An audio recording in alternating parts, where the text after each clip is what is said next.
The toughest question Noah Cole ever asked his father came on a Tuesday evening in March, when he was 9 years old and sitting at the kitchen counter with a bowl of cereal he'd made himself because dinner had run late. It wasn't a complicated question. It was, in fact, only 7 words. Why did she leave without saying goodbye? Brandon Cole was at the stove.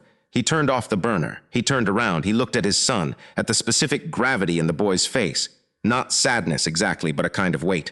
The weight of something that has been sitting in a place too long. "Sit with me," Brandon said. They sat at the table. The cereal went uneaten. Outside, the March rain was doing what March rain did in this city, which was persist. Brandon looked at his son and thought, as he often did when these moments came, about the night 7 years ago, when he had stood in the door of a 2-room apartment and watched a taxi pull away from the curb, and then turned back to the interior of a life that had just been divided, and understood that from that point forward, everything would depend on what he did next. What he had done was go check on Noah. He had done it every night since. Drop a comment and let us know where you're watching from. We want to know what this story means to you. The leaving itself had not come as an explosion. It had come the way gradual things come, as an accumulation of signals that Brandon had been interpreting optimistically, telling himself the drift was temporary, that Keisha was going through something, that the restlessness would settle. He had been wrong about all of it, but the wrongness was understandable. He had loved her. When you love someone, you tend to read their signals in the direction that keeps them close. Keisha Monroe had been 24 when Noah was born, and she had been in the middle of becoming something she couldn't yet name. She had ambition in the specific form of someone who knows the shape of what they want without being able to make contact with it. She wanted to be seen, to be listened to do work that traveled beyond the radius of a 2-room apartment with a sick infant and a partner who worked maintenance shifts and came home exhausted. She was not a bad person. She was a frightened one, and frightened people sometimes make decisions that look, from the outside, like choices. She had left a bag, 3 onesies, a bottle, the birth certificate, a note that said, "I can't do this. I need a life that isn't so small." Brandon had found the bag at 6 in the morning when Noah started crying. He had read the note once. He had put it in the kitchen drawer. He had picked up his son, changed him, fed him, and sat with him in the gray morning light of the apartment and thought, all right, this is what's next. He had not called anyone that morning. He had not posted anything, not sent messages, not reached out for sympathy or witnesses. He did the shift that was scheduled and arranged coverage for the evening, and he called his Aunt Lorraine, who was 66 and opinionated, and had raised 4 children and 2 grandchildren, and had opinions about all of it. And she came over the following day and looked at him and Noah and the apartment and the empty space where Keisha had been and said, "You're going to be all right, child, but you're going to have to work for it." "I know," he said. "You need sleep," she said. "I know. You need a schedule," she said.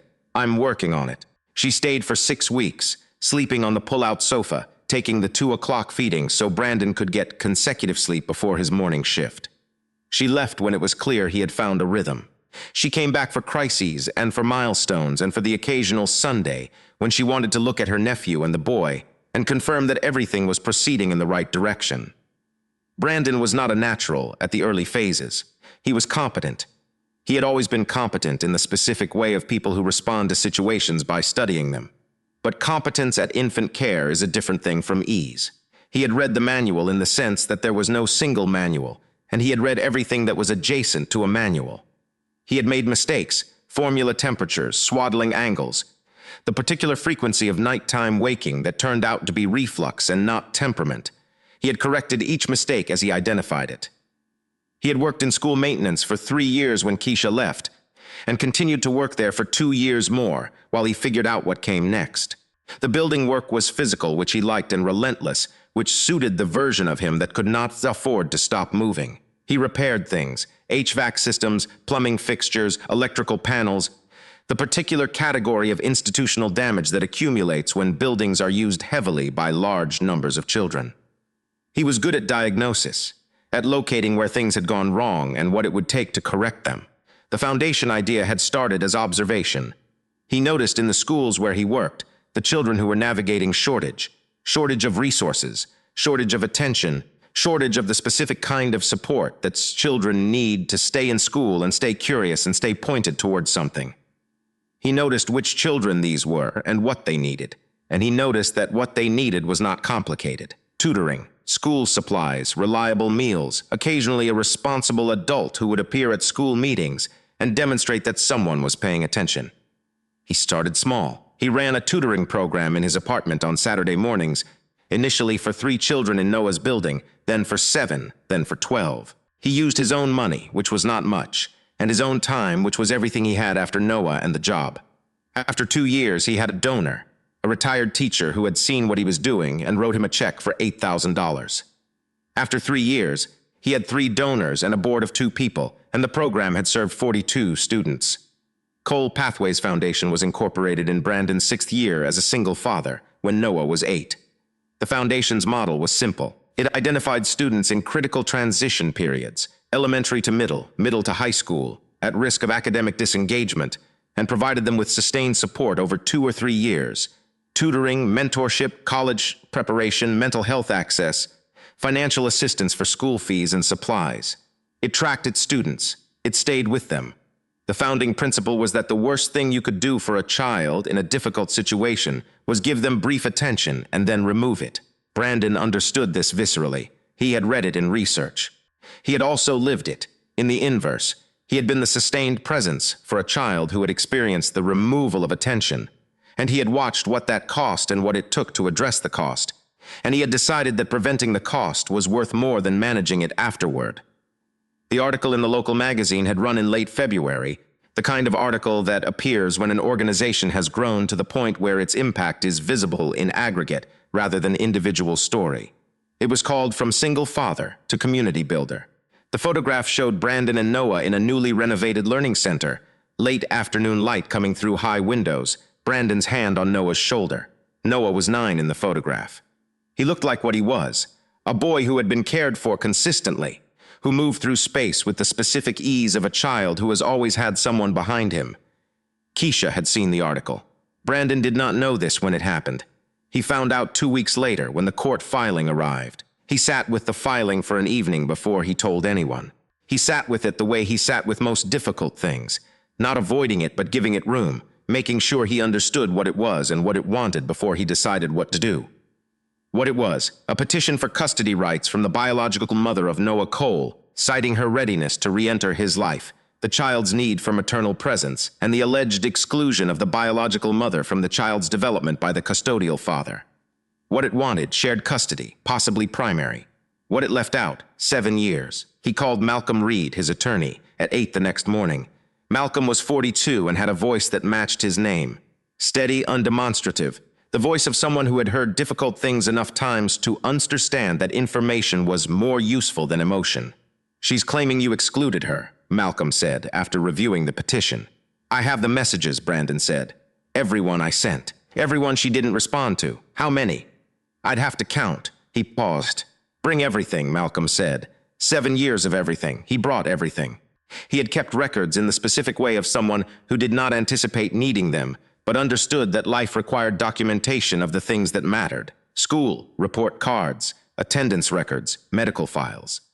Noah's therapy notes from the work they'd done with Dr. Helena Morris in the 2 years after the nightmares started, when Noah was 6 and was old enough to have language for the feeling of absence. Birthday photographs. The text messages he had sent to Keisha's last known number twice a year reliably, on Noah's birthday and at Christmas. The emails all returned undelivered after the first year because the address had been closed. The one card that had come back 3 years ago, with no return address and 6 words inside. "I think about him. I'm sorry." He had shown Noah that card. He had not been sure it was the right decision. He had done it because Noah had asked to see it, and lying to Noah, even by omission, about the existence of his mother had felt, to Brandon, like a particular category of wrong that would compound over time. He had also shown Noah the card because he wanted his son to know that the woman who had not left without some thread of connection remaining. It was a very thin thread, but it was real. The courthouse hallway was predictably institutional, fluorescent and linoleum and the specific weight of people who are present because the law requires it. Brandon arrived with Noah and Malcolm in the briefcase. Noah had his drawing notebook, which he brought to places that required waiting because the maps he drew were complex enough to occupy his attention. He saw Keisha when she came through the glass doors. She was wearing cream. Her hair was arranged. Her makeup was the careful kind that was designed to read as natural, Beside her was a young attorney with a large briefcase. Behind her, at the door, was a photographer from a publication she had not named in any court documents, but whose presence suggested a strategy. A court officer directed the photographer outside before they reached the waiting area. Keisha's eyes found Noah first. Noah was sitting beside his father, feet not quite reaching the floor, the drawing notebook open on his knee. He looked up when the door opened, the way you look when you've been waiting for something you aren't sure you want. "My baby," Keisha said. Her voice was the calibrated softness of someone who has rehearsed the moment. Noah did not move. He looked at her. He looked at his father. He pressed slightly against Brandon's side. Brandon put his hand on the boy's shoulder. He did not stand. He did not arrange his face into anything other than what it was, which was present and watchful and calm. Keisha sat across from them after the formalities began. Her attorney opened the session by noting her client's growth, her recognition of past failures, her understanding of the child's needs, her genuine desire to participate in Noah's development. The language was well prepared. It hit the notes of contemporary discourse around maternal accountability and healing. Brandon listened without expression. When a pause came, Malcolm leaned forward very slightly and said, "We'd like to begin with a factual baseline." He entered the records, all of them. He put them on the table in order, year by year, the messages, the medical files, the school records, the birthday photographs, the therapy documentation. Each piece of paper was a week or a month of the 7 years. Laid out, they occupied considerable table space. Judge Evelyn Carter reviewed them over approximately 12 minutes. She was 61, with reading glasses, and the particular patience of someone who has seen many versions of this kind of mourning and has learned to be moved by evidence rather than presentation. "Miss Monroe," the judge said, "I have here a document from the school's attendance system showing that your son's father was present at 100% of parent-teacher conferences over the last 6 years. He is listed as the primary emergency contact at his pediatrician's office and his school, with no secondary contact listed. There are text messages to a number registered to you sent on 12 separate occasions over 7 years, none of which received a response." Keisha's attorney began a response. "I'm asking your client," the judge said. Keisha looked at the table. I wasn't in a good place." "When did you become aware of your son's father's foundation?" A pause. "I saw an article. When was that?" 2 weeks before I filed." The judge made a note. She looked at Brandon. "Mr. Cole, the petition characterizes you as having deliberately prevented contact between your son and his mother. Is there evidence to the contrary?" "Yes, Your Honor," Malcolm said. He entered the messages. All of them. He entered the birthday texts. He entered the returned emails. He entered the Christmas card that had been sent without a return address. He entered the notation in the therapy file, dated 3 years ago when Noah was 6, that read, "Patient asks frequently about the whereabouts and welfare of biological mother. Father has maintained consistent, non-negative framing of maternal absence." The judge read the therapy notation. She looked at Brandon over her glasses. "Mr. Cole, in these therapy sessions, what was your explanation to your son for why his mother wasn't present?" Brandon thought for a moment. "I told him she was having trouble finding her way," he said. "I didn't want the first thing he knew about himself to be that someone chose to leave him." The judge was quiet. "What do you mean by that?" she said. "When a parent leaves," Brandon said, "children sometimes decide it says something about them. I wanted Noah to know he was loved before he learned that someone had been too broken to stay." Judge Carter removed her glasses. She placed them on the desk. She looked at Keisha. "The court's responsibility is to Noah's well-being," she said. "The evidence before me suggests that his well-being has been managed with exceptional care over a period during which his mother was voluntarily absent. The petition before me asks the court to recognize the mother's wish to re-enter his life as a basis for custody restructuring." She paused. "It does not explain why that re-entry should be disruptive to an arrangement that has, by every observable measure, served the child well." She denied the petition for immediate shared custody. She ordered that any path toward visitation begin with a structured, supervised schedule over a 6-month period. She ordered participation in individual therapy for Keisha and family therapy sessions for Keisha and Noah to be conducted by a professional appointed by the court. She ordered a moratorium on any public representation of Noah, photographs, names, stories, in any media context for the duration of the supervised period. She ordered a post-period review based on professional assessment of Noah's well-being and his own expressed preferences. She directed all of this at Keisha with the specific tone of a person who is not punishing but is being very precise about what is required. "Making a child feel safe in your presence," Judge Carter said, cannot be petitioned. It has to be built. The same way everything of value is built. Keisha did not speak. Outside the courthouse, Brandon found her standing on the steps, the attorney gone, the photographer nowhere in evidence. She was standing in the wind with her coat unbuttoned, and her hair no longer performing what it had been arranged to perform. "I was wrong," she said. He looked at her. He thought about Noah inside, drawing in his notebook, asking his father in the car on the way home whether they were okay. "That's a start," he said. "It's not a home." She looked at him. Something in her face that had been arranged fell out of arrangement. "He doesn't hate me," she said. "Not a question." "No." She stopped. "How is that possible?" "Because I didn't put hate in him," Brandon said. "I had reasons. I didn't put them in him." She was quiet for a long moment. The wind moved her hair across her face and she didn't brush it away. "What he needs," Brandon said, "is for you to learn who he is. Not perform who you want him to think you are. Learn who he actually is." "How do I?" "Show up for the meetings," he said. "Show up exactly on time. Don't bring anything that looks like a camera. Ask him what he's drawing. Listen to the answer." She nodded. He turned to go. Then he stopped. "One more thing," he said. "You're going to have to decide at some point whether you're doing this for him or for you. The court can't tell. The therapist might not be able to tell. But Noah will know." He paused. "He's always known." The 6 months of supervised visits were irregular, and then regular, and then by the 5th month, something approaching genuine. Keisha did not arrive late. This was noticed by everyone involved. She did not bring gifts calibrated for impact. She brought at Noah's 3rd visit a set of architectural drawing templates she had found at a specialty shop, precise tools for the kind of detailed maps he made, because she had asked about the maps the first time, and he had told her about the different scales he used, and she had paid attention and remembered. Noah had looked at the templates for a long time. He had not said thank you right away. He had picked one up and held it and turned it over, and then he had looked at her. "How did you know about these?" he asked. "You told me," she said. He put the template on the table carefully. Then he said, "Okay, it was not forgiveness. It was the beginning of an opening, which is different from forgiveness and in its own way more difficult, because an opening is not a conclusion." Brandon watched this from where he was, which was the next room when the visits were at the fashion center, or the other side of a park bench, or the parking lot, depending on the supervised arrangements. He was not watching to judge. He was watching because Noah had asked him once if he would still be nearby, and he had said yes, and that was a promise he kept. It was the Tuesday evening in March when Noah asked the question, why did she leave without saying goodbye? And Brandon sat at the kitchen table and told him the truth. He told him that Keisha had been very young and very afraid, and had not understood yet how to stay when staying was hard. He told him that leaving the way she left was wrong, but that wrong was not the same as unloving. He told him that he had spent 7 years making sure that the first thing Noah knew about himself was not that he had been left, but that he had been wanted. Noah listened. He was 9 and very still. "Can I love her?" he asked. "Yes," Brandon said. "That doesn't take anything away from here. But she might leave again."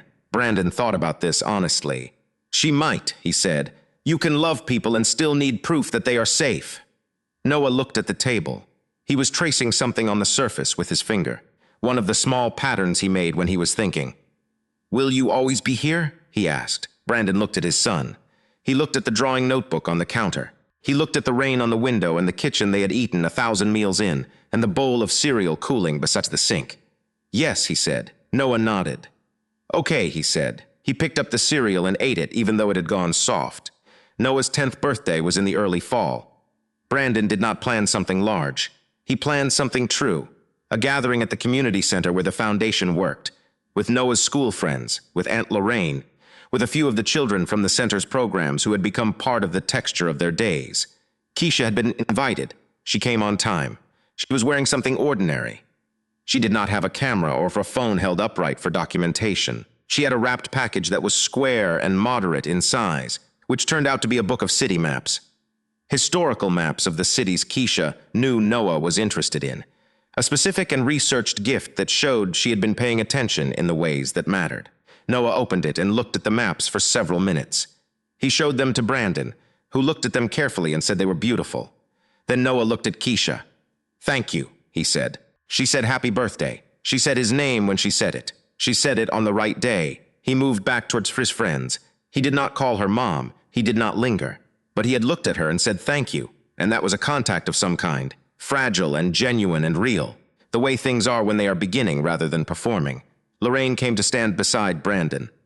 "Convansoa," she said.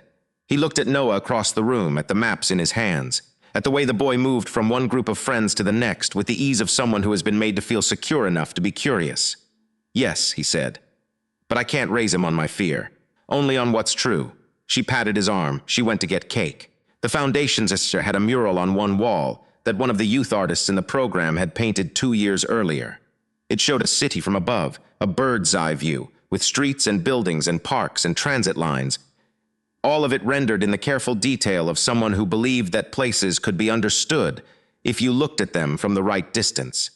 Brandon stood under that mural at the end of the birthday party, when the children had gone and the cake was mostly gone, and the afternoon light had turned the color it turns in late September, warm and not quite permanent. Noah came and stood beside him. "Dad," he said.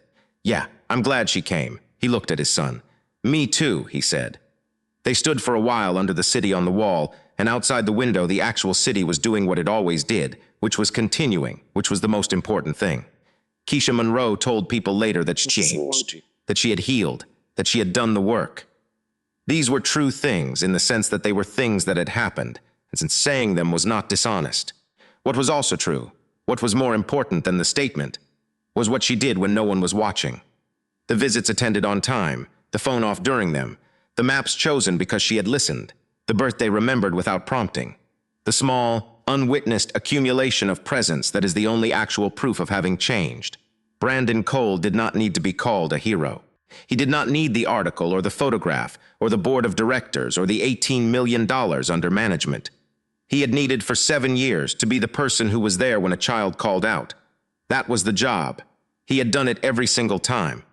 When the question comes, when a 9-year-old asks why someone left without saying goodbye, there is no answer that makes it not have happened. There is only the quality of what you build in the time that follows, and the honesty with which you describe what you cannot fix, and the steadiness you project when the question arrives so that the child understands. I may not be able to answer everything, but I am not going anywhere.